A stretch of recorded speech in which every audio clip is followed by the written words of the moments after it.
Hello everybody, this is Chris with Overclockersclub. We've got the brand new Yeskamo wireless IP pan, tilt, and zoom 3 megapixel camera. It's the FI362C. Let's get it out of the box and see what it looks like.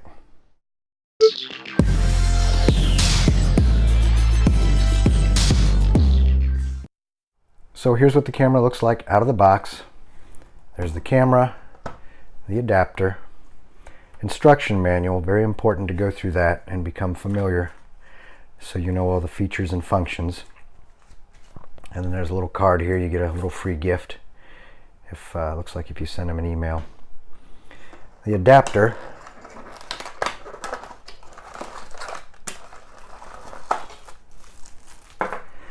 looks like it's a little charger, like a wall charger. Ethernet cable, and then the USB charging cable, some cement anchors or wall anchors, and then looks like a small base plate, which is probably for, yes, mounting on the bottom, so you can secure the camera. So looking at the camera in a little more detail, the top, the little white circle there, that's actually a light sensor. Then the lens, there's one little IR light. Looking on this side, there's a microphone, and on the opposite side is the speaker. And then looking at the back, there's the port that you plug the USB cable into for charging, or power I should say. It's not really for charging. This does not have an onboard battery. The slot there is for an SD card for your storage to store video on board. There's a reset button, and then you have the ability to hook this up directly to an Ethernet cable to your network. Now the camera does not come with an SD card, so you have to supply your own. Right now I'm just going to use this little 2 gigabyte card just for testing, although normally I use an 8 or 16, and that stores plenty of video, although you can go all the way up to 128 gigabyte. Some other good information here in the specification pages. Here's the resolution for 2 megapixel, 1920 by 1080. If you put it in 3 megapixel mode, you've got 2048 by 1536 or 2540 by 1440, so that's some pretty good resolution. Your wireless is one channel, it's 2.4 gigahertz. And then again, there's your SD card. Max is 128 gigabytes. So I put power to the camera, and usually it takes it a moment to fire up. And a lot of the newer cameras will begin to give you instructions. And there was a little water drop sound. So that usually means we can go ahead after you get the app downloaded to your phone. And there's a QR code here in the manual. Oh, there's another indication that things are moving along. There's a QR code here in the manual. You scan that in, and then you can get the app on your smartphone. Alright, so I have to use a different phone here so I can show you what's going on my iPhone. But anyway, after you scan this QR code in, you install the app on your phone. It gets tied to your email address, so you'll use a username and password to sign up to get an account, and let you load the app. The camera comes online very quickly. There's a series of screens that sort of shows you how to connect to the Wi-Fi, so you need your wireless password. Once that is in the system, you have the camera that shows up, and it comes online pretty quickly. So you can see I can move my hand there, and it's real time. I'll move the camera right here like this, so there. You can see it pretty much keeps up. There's not really any drag or delay on it. Started with Wi-Fi, but I went ahead and plugged in the Ethernet cable, so you can run it either way. If you have the ability to use Ethernet, usually you don't have to worry about signal strength issues. But if you touch the little gear at the upper right here on the screen, this gives you all of your different settings. And one of them down here, when you scroll up, is Ethernet and Wi-Fi. So you can touch either one of these and you can select a different Wi-Fi network if you move the camera and set it up that way. Your Ethernet there will tell you the MAC address, and your IP address is for troubleshooting is what that's usually good for. Here's your OSD for on-screen display. You can set text on the display. The date will show up. You can select the date format right here. And then you'll always, at the bottom, there's always a save button to save your settings. And then it will say successfully saved settings. And then you can go back, and then when we look at the screen here, go back one more. And we'll turn it sideways so we get the full view. And there's the date and time up there. And like I said, the speed at which it captures is pretty darn good. Of course, you have the ability to go to 3 megapixel, which is what I have it set on right there. And then to scroll around, I'll zoom this out a little. You just move your finger and the camera moves around. There's a little bit of network lag there.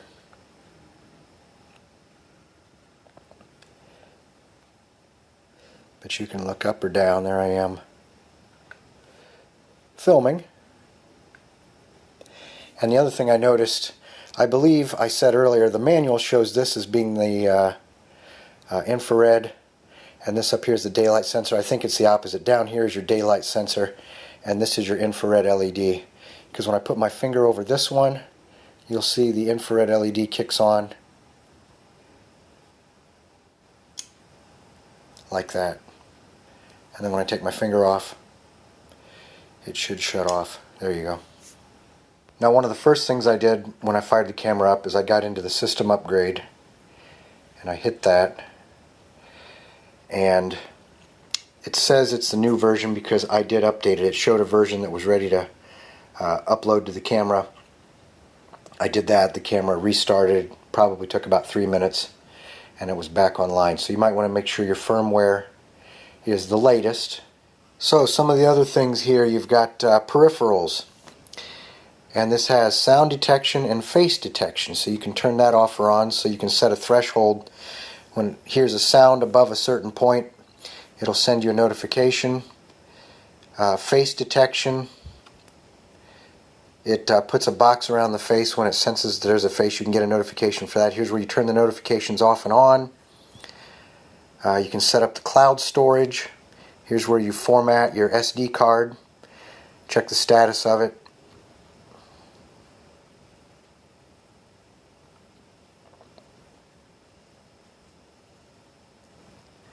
And then flip the screen. So if you mount the camera upside down, you need to flip the image over. So that's where you do that. Frequency, if you're in like the United States, North America, pretty much everything is 60 hertz. The default when I first opened it was 50 hertz, so you want to change that to match the area that you live in. And motion detection here. Here you can sort of set up the sensitivity. So I turned the alarm on, and there are a couple different settings there. You can do a minor alarm. Oh! That is the strong alarm for motion detection, and you can turn that off.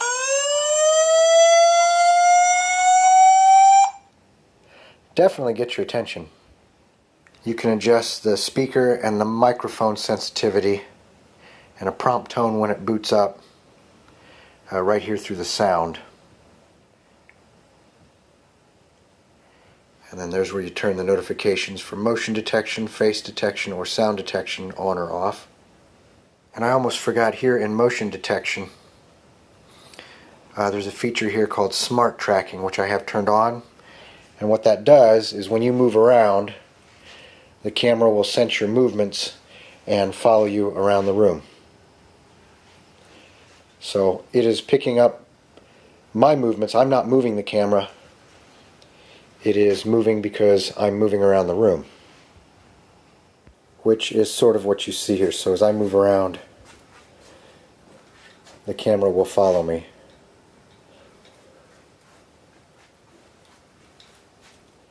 And that's the smart tracking.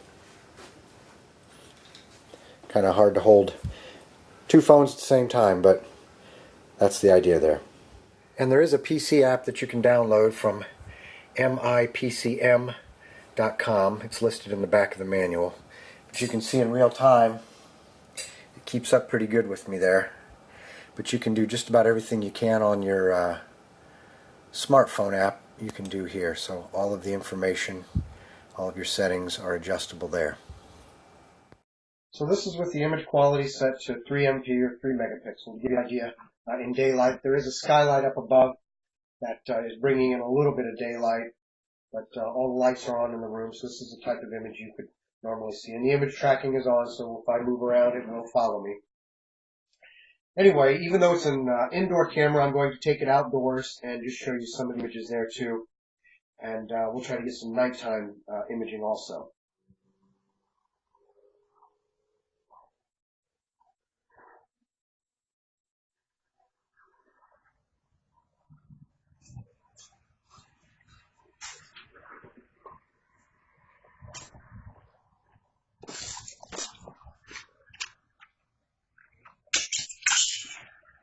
As for night vision, the room is pretty much dark. I can't see anything that's going on, but the infrared LED lights the room up, and that's what you see. So this gives you an idea of what you see for night vision.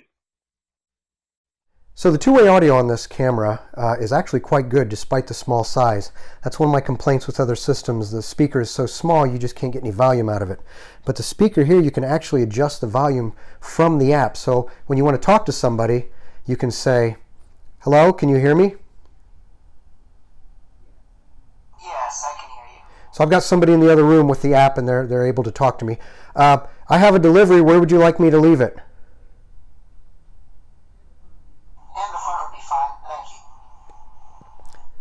You're welcome. So that's a good example of the two-way audio. It's quite clear, and I'm actually surprised at how good it sounds. So this little camera comes in for around $60 on Amazon, which I think is a really good price. It's a very versatile little camera. You can use it for baby monitoring. You can use it in your shop or your garage. It is an indoor camera. You do have to supply an SD card, so you can do the SD card recording. You also have the option of going to the cloud for cloud recording. The other thing I like about it is 2.4 gigahertz on the Wi-Fi, but you do have the option of connecting it through an Ethernet cable. What I like about that is your Wi-Fi network is really dependent upon how robust your router is. And if your Wi-Fi signal isn't that great, you can have some problems from time to time. And it's not the fault of the camera, that's just the way Wi-Fi networks can be. But since you have the option to connect this with an Ethernet cable, that's always the best way to go if you can. You'll always get the most bandwidth and the least pixelation or any frame skipping that you have sometimes with Wi-Fi. Now this is a 3 megapixel camera. You do have the pan, the tilt, and the digital zoom feature. The other thing I like about this camera is the sound detection. You have face detection, you also have sound detection though, and not too many cameras have that. And that's a nice feature. You can set the threshold, and if it hears a sound, it'll start recording. And another thing is the two-way communication. I had a little example of it there. This has one of the better speakers I've heard, especially on a small camera. You can adjust the volume, you can adjust the microphone sensitivity. So those are some very nice features if you're going to use the two-way communication. So for $60, I think this is really a nice little camera. So this is Chris with Overclockers Club. I'm going to give this the OCC Gold Award. So thanks for watching, and don't forget to subscribe.